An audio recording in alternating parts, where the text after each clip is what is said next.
first of all, thank you for coming to the happy place, and congratulations on your new album, Los Americana. It went #1 in the top rock and alternative charts. How does that feel? It's that was my three-peat right there. So three #1s in a genre that they said was dying. Wow! That is amazing. Okay, so, and you also have choreography in the music video for this album. Yeah. Like, to incorporate dance, what inspired that? I mean, where I grew up at, I was one of the only ones who looked like me. And in those, when I would go out with my friends, either you kind of had two options. It was either you're fighting or you're finding some way to fit in. And mine was, I would fight sometimes, but I impressed people by dancing. So whatever whatever the hot dance was, like, it would be like when Walk It Out came out. Like, I would be in the club, I'd be like, all right, I got it. Okay.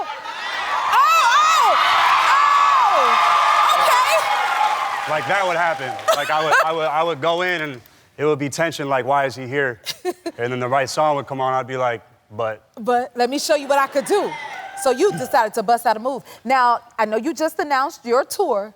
So are you gonna bust the move on this tour and start dancing for us? Yeah, absolutely. I want that to go viral every single night. Wow. Okay, that's gonna be awesome. Now, what I wanna know from you, what is the strangest place you've ever performed?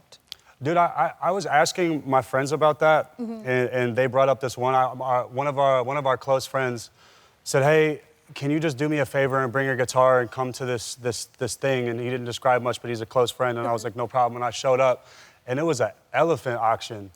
Wait, what? And so, like, it was like you could, like, buy your... I did not expect you to say that. I didn't either. I forgot until he told me. And then it was like, basically you could, for $1 million, this elephant will be named after you. And so they would, like, at the show, I came there and we were all sitting there. We had our instruments, and right before us, they were like, you know, okay, Dumbo has sold for $2 million, and up next is Machine Gun Kelly. And I was like, huh. So, yeah, elephant auction was pretty weird for me. Yeah, that's newer now. I done sang a lot of places, but never nothing like that. Free the elephants.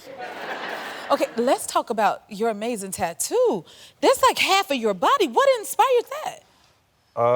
I've realized through research that this is actually from someone who just has extremely high anxiety. But in my head, really, I was like, it really interested me in, like, redesigning the anatomy. You know, the skin is the largest organ that we have.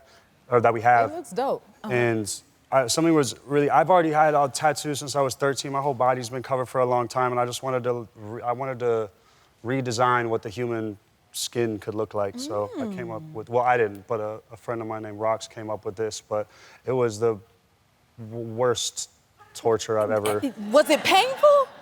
Yeah, I mean, I don't do, like, the going under and numbing and waking up, but I don't do any of that. So you went and allowed yourself I had to to feel the thug process. this out. Big mistake, but my morals stand. But I kept my daughter's tattoo. She did a little tattoo on me, so I kept that. Aww. There.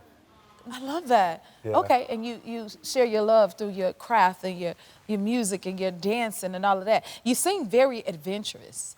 So, like, is there anything you're afraid to do? I was afraid to love for a long time. Oh. That's a sweet answer. Yeah, that's like, I mean, for a lot of people, that is the scariest, like, unknown territory. Because other than that, like, I mean, when I was 14, I bungee jumped off of a 16-story building. At 14? Yeah, so I've been kind of gnarly my whole life. Wow. So when did you open up to say it was okay to love? 30. Okay. Yeah. Okay, and how old are you now? 35. Okay. That's what they say. That's what they say? Yeah. Okay, listen, I also heard that you were very spiritual and you do, like, rituals before performing. What does that entail? Well, I do rituals in general. I mean, it's funny, that's such like essentially, it seems like it's become like this demonized word, but it's all really in respect to the earth that we're on, like to the phases of the moon, to Mother Nature, Father Time. Like, these are constructs that's archaic, that we have, like, forgotten through so much of the course of our history. And, you know, I believe in something that isn't tangible. It's not there. It's a higher... You better speak today. Come on. Wow. We receiving all of this, right, guys? So, Carry on. so even when you say a ritual, I mean, yes, there's advanced forms, there's true laid out rituals that you can do, but something like just like blessing your food. Hey, to the animals that have sacrificed themselves to give me this nourishment. You know, when you bless your food, it's you're giving that the power to go into your system and bless you. Yes. And yes. so that's a ritual. All right, I call it a prayer. Will you stick around for a little bit longer? That's a prayer, ritual, saying yes. Yes, I received that. All right, more with MGK. We'll be right back. Okay, congrats, because you're a style icon. You just received that award recently. Is that a passion of yours? What does that mean to you? Well, when I search on myself on Google Images, I could say otherwise, because I have had some really, really ridiculous outfits. But I guess it goes to show, like, taking chances sometimes resonates with people, because even just looking at that spread right there, that is a crazy dressed individual. You think so? I just think it's very expressive, you know? Right? Yeah, okay. And you look like a whole supermodel, I think. Thank you. So we have to ask, because you have a lot of outfits here, what is the most uncomfortable outfit you've ever worn? I wore this spiky, almost like sea urchin, yeah. This one? Yeah, oh my God. I felt so, Lionel Richie's team, when they walked him over and they saw me, they were so bummed they had to sit him next to me. And I was actually so bummed that he had to sit next to me, because as you can see, like, it's like right by his jugular. Also, they have spikes on the butt, so even to sit down. No, they didn't. Yeah, I had to drive down to the awards, like, with no pants and put them on, like, on the red carpet. But when I sat down, I was like, okay, well, I can't take my pants off. So it was just spikes going in my butt. Yeah, no one was stoked to meet me that day. Well, you wore it well. It looked good, and you're still the style icon.